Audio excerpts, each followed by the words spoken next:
anything, the land still maintains a structure. There is always a means to get it back. Like I always say in all environmental law classes, nature do pollute. But we are not concerned about the pollution from nature because it is not regular and because the impact sometimes could be minimal and not necessarily permanent. And if we are to have a permanent pollution emanating from nature, it is once occurrence, unlike the daily pollution arising from the activities of man. And so the major concern of the environmentalists are those substances, activities on land that tend to undermine the importance or the quality of land resources for any of the diverse purposes for which land may be used for. What do you understand by land, or what do we mean by land pollution? Land pollution or soil pollution will arise as a result of consequences of human activities in producing unwanted byproducts and their subsequent disposals. It may also arise when any waste or noxious substances or chemical are accumulated or deposited or dumped on land in such a state or condition that will be injurious to the health of man, animal, plants, or vegetation, or the aesthetic quality of the physical environment. Now, like I said it is the anthropogenic emission, that is human emission into the environment. If you throw ordinary leaf on the land, it's like providing manure for those plants. But if you go and dump petroleum products on the land, it is going to destroy the land. Wherever petroleum products or oily products is deposited on land, that land can never grow. Or if you deposit toxic waste on land, as was done in cocoa that led to the introduction of environmental law in Nigeria, then it is not only dangerous to the land itself, it's also dangerous to human. Do not forget, if you remember, I don't know whether I was the one that taught you I told you that the relationship between man and environment is symbiotics. We interact with one another. The land that we walk upon every day of our life is the same land that we plant. If we put dangerous or noxious substance on those land or dump them there, and we produce or we plant products or goods or crops on such land, what do we expect to get? At the end of the day, we will be consuming contaminated food. Just like when you drop dangerous substances in water bodies, and you go to that water bodies to fish, of course, you know you are eating polluted fish. So the same thing with land. When we deposit or dump noxious or chemical substance that are injurious to the land onto that land, that chemical, that noxious substances will percolate into the ground through leaching and then destroy. Please hold on for me. So, and because of those dumping activities, the crops to be harvested on those land will not be good for consumption. If you have read the case of Eastern Leather County countries against Cambridge Water Works against Eastern Leather County PLC, you will notice that chemicals being used for tanneries for production of leather, they were percolating into an underground aquifer before leaching down to pollute the underground water. The same thing goes when you put a dangerous substances on land and leaches on those soil, and you plant cash or food crops on those land, then the land will produce contaminated food. And that is why when farmers use pesticides to kill rodents or dangerous rodents, excessive use of chemical in fertilizer or on land also have effect on human health and the food chain that is supplied.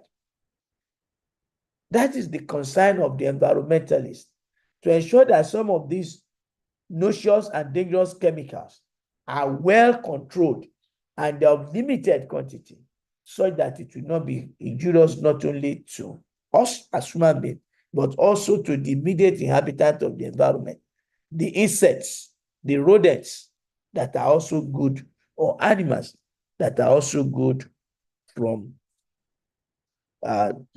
for beneficial purposes. Land contamination are also caused by industries due to the discharge of their wastewaters into the land resources or terrestrial ecosystem. For instance, some iron and steel or metal processing, engineering, or chemical or teeming fields always dump. The lists are not exhaustive. They always have a site in which they dump a landfill whereby they dispose of those wastes. For example, if we permit industry to start dumping all of their residues into the normal landfill like Olusosun, you will be sure that at the very end of the day, some of those things can also lead to fire. Not only would it lead to fire, you will see that it will percolate into underground waters. It will also affect the quality of the land in that environment. Now, what are the causes of land pollution? Oil spillages. 2, the deposit of waste and the residues. 3, mining and winning activities of many companies. Now, if you have seen oil being drilled, there's what we call oil muds. When you put the machine when you drill into the underground, it comes out with mud, a mixture. The mud comes with a mixture of oil and water. Those mud that comes with those crude oil, if they are not properly discharged, if they are just dumped anyhow, the immediate terrestrial environment will be polluted, and that land will no longer be useful for any purposes. And so the pollution from mining activities, particularly the drill cuttings, the chemical spillages, and the leak from the oil products, are also source of land pollution.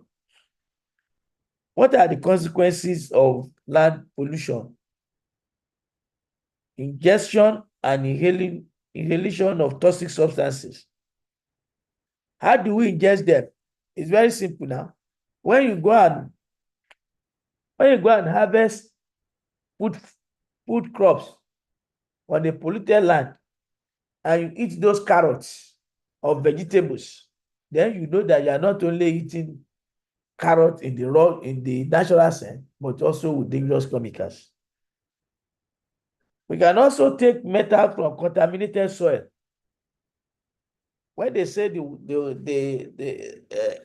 are a lot of cancers coming up, nobody bothered to find out.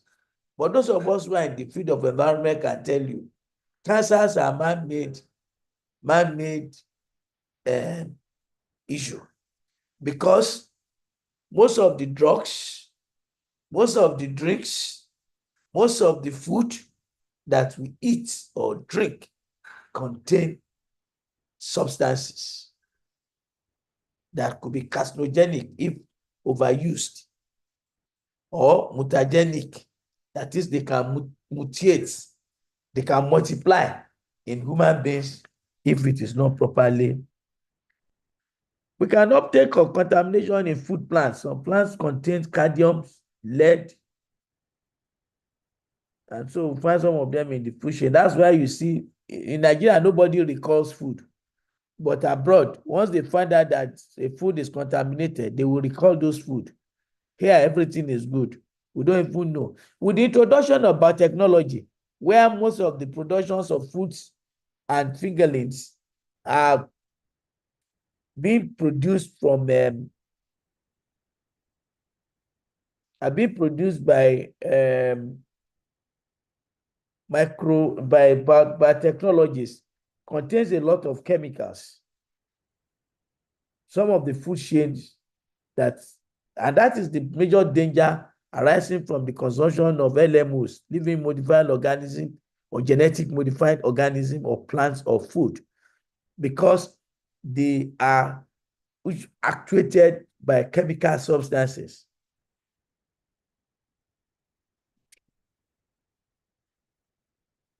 It can also lead to contamination of waters, and also if waste are not properly dumped or deposited on land, it can lead to fire. Most landfill contains used batteries that can ignite fire, or lithium, or any of those. An accumulation of those waste can generate underground fire, which can be dangerous to mankind. Now, having said that, flooding and erosion is another problem of land use or land pollution on land use. And there are laws that we'll look at the laws. Erosion is an aspect of land degradation and can manifest itself in various ways, either through sheet erosion, gully erosion, or coastal erosion, or marine erosion, or land subsidence. Land subsidence is what you find when you say there is tremor. All those gully erosion in Agulu, or in the east, or in Umuahia, those are as a result of land pollution. Now, what are the rules? I gave you those background for you to be able to understand the legal, the scientific explanation of pollution and circumstances and the effect of those things. Another problem that you find in land use and preservation, which I want to talk about, is the wetlands. You know what is called wetland? Wetlands are swamps or estuaries of rivers. Wetlands are areas where water is the dominant factor, controlling or determining the nature of soil development and the types of plant and animal community living in the soil and on its surface. They vary because of their regional and local differences in terms of soils, topography, climate, hydrology, water chemistry, vegetation, and other factors, including disturbance. Lagos has a lot of many wetlands, which we have already disturbed. Even where the University of Lagos is sited, it's a wetland. That's why you can see, if you go towards the back of Faculty of Law, Annex, you will see that water, that stream of water, that's a wetland. It's like a tributary of a river, usually dominated by water. And there are different kinds of erosions, different kinds of wetlands. We have so many of them in Nigeria. Parkview, that is presently developed into, is a wetland. And as you can see, even some part of the Orange Island now Oniru. Oniru too is also a wetland. Makoko is a wetland, which are being sandfilled for residential purposes. Now, these are of major concerns to environmentalists. Wetland is of importance and you are expected to keep them. But because of human activities, we are reducing the number of wetlands that we have in Nigeria. What are the laws that regulate the controls of land pollution? I'm sure since we have done taught, you will know this very well. The rule in Rhineland and Pleasure, that is,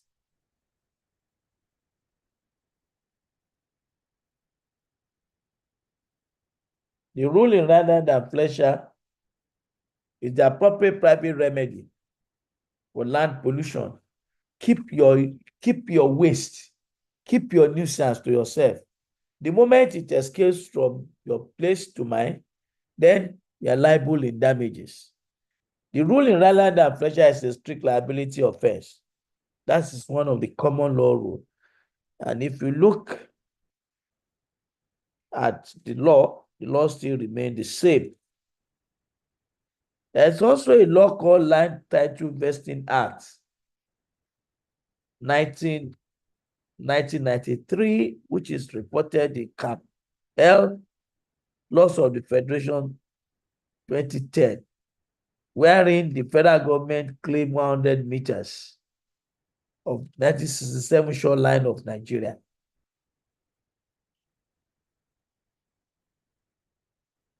The position that was confirmed by the Lagos City Council in the case by the Court of Appeal in Lagoon City Development Corporation against the AG of the Federation, reported in 2002, 14 Nigeria Weekly Law Report, part 786 at page 1. Beyond that, there is also the National Environmental Waste, in brackets, Waste, Wetland, River Basins, and Law and Lake Shore Protection Regulation 2009. The law is very detailed. It was prepared by NESRA in exercise of its function to regulate activities within the wetlands area, because wetlands are an important source of protection. Again, the laws of petroleum law is also important in that regard.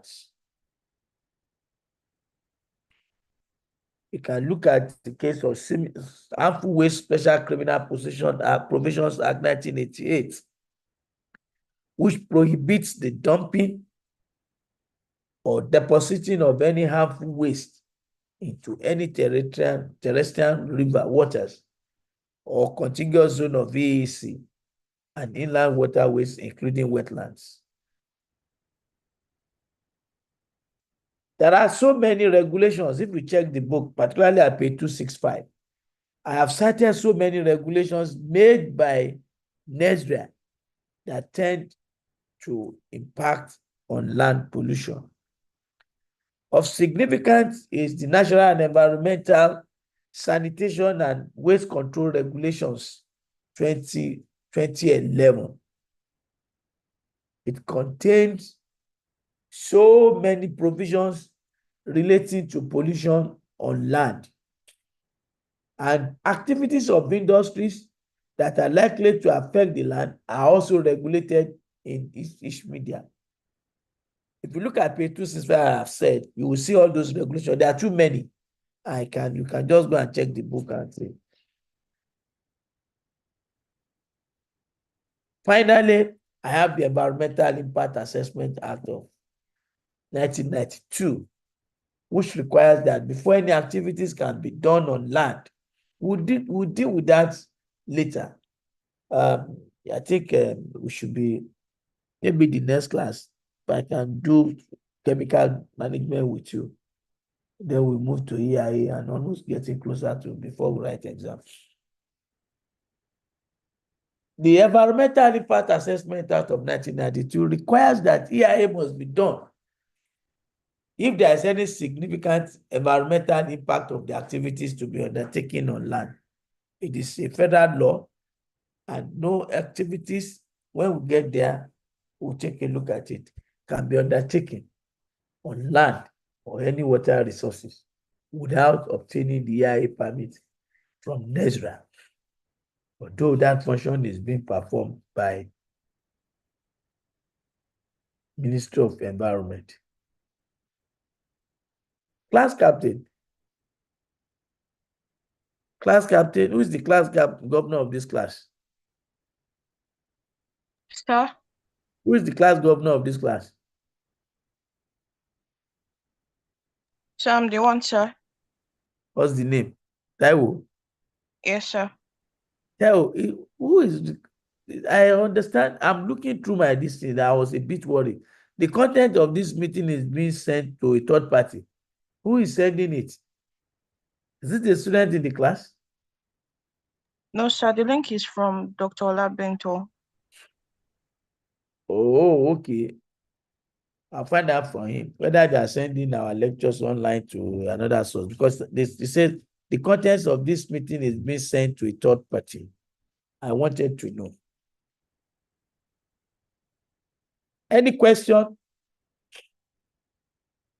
I can undertake take questions from the students now.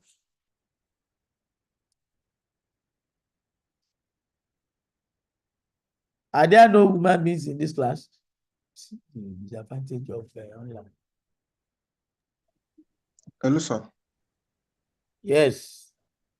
Good Habib, afternoon. Good morning, sorry. good morning. I don't have any, but I quite understand I have like an overview of what has been said so far about it, from the land pollution to the consequences to the different consequences, and the example, the wetland aspect and the likes. Then I understand that to check some of the activities of the some of the human activities on land is why there are different rules and regulations put in place. However, while you were giving us the examples of some of the regulations, I could not get them, aside the rule in Rylands and Fletcher, which you have kind of shared with us from the beginning of the lectures we've had before now. So I don't know if it's possible. Please help us take those regulations again slowly, sir. Thank you. The regulations are many. I cannot take all the regulations. I've asked you to take a look at the National Environmental Sanitation and Waste Control Regulation 2011. And that is why I refer you specifically to page 265 of my book. You will see all the regulations clearly stated there, because NESTA passed so many regulations. If we are to take them one by one, this book will be like this, and they are interwoven. So you need to go into some of those regulations to see how it affects land pollution. But again, I also recommend to you to read the National Environmental Wetlands, Riverbanks, and Lakeshore Protection Regulations 2009.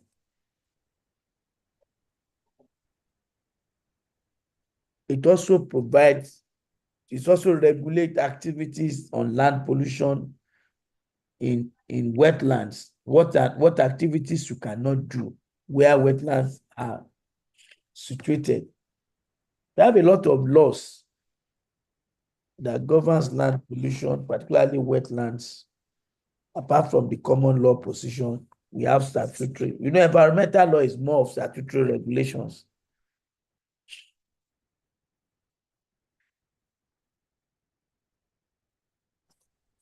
Good morning, sir. Dari, Yes, sir. Yes. Yes, sir. I wanted to ask, is flooding and erosion a man-made cause of land pollution, or can we say that is under nature, caused by nature? Erosion. Yes, flooding and erosion. Who caused erosion? By the time you start dumping waste into your drainages, you start into public gutters and public distance, you can cause erosion. You block the natural the natural routes for water to flow into the water. That's number one. That's human made. When you build on the canal, remember some few months ago or last year, the Commissioner for Environment went to Lushosun in Maryland to demolish some houses that were obstructing the flow of water. Is that the work of nature? It's also the work of man. Building on canal is human-made activities. Dumping of waste on land is man-made. So some of those erosion, if you allow nature to flow on its own, it has its own natural path. But either you block it, or you divert it, or you do something. You can even dump waste into the river that can even impact the free flow of the water. Again, you can dump a dangerous substance on the land that can lead to land to subside. If you go and drop explosives on land, would that land not subside? What led to many of the quakes, either in the water or on the land? It's too many activities that will affect the settlement of the land, sedimentary nature of the land. Is that clear? Yes, thank you very much, sir. You're welcome. I was approached last week to give the investor an extra copy of my book in the library. I might consider that and make that available very soon so that you guys can, those who have access to the book, and go and read there. Thank you very much, sir. That would be really appreciated. Okay, at my own sweat, but I will do that. They said they have one copy, and all of you borrow the book. But you have money to go and buy Samsung iPhone 10, iPhone 12. You know, I know that maybe I am an old school. iPhone 16 is the one that is in vogue now.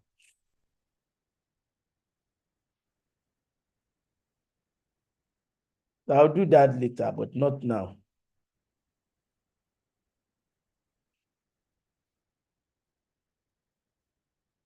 Any other question? Class? Any other question? No, sir. Well, I'll read the work for today. I'm a bit tired. You can hear that, you can see the cold from my nose. Go to the library or go and check your book on land pollution. When we meet next week, when is next class for environmental law? Next week, Thursday, sir. Is it every Thursday? Thursday and Friday, Abi? Yes, Yes, Thursday and sir. Friday. Okay, by God's grace, if we meet next week, Thursday and Friday, if I don't take you chemical pollution or health waste management pollution, we might just go straight to EI. We have about 3 more topics to go. So let me see. The chemical pollution is a bit this way, and it's very important because they are the main cause of problem for mankind. They are also the main support for mankind. I always tell the chemists they are our problems. They mix so many chemicals and threaten our existence. On that note, you have a wonderful day. Thank you, sir. You're welcome. Bye-bye. Sir. Thank you, sir.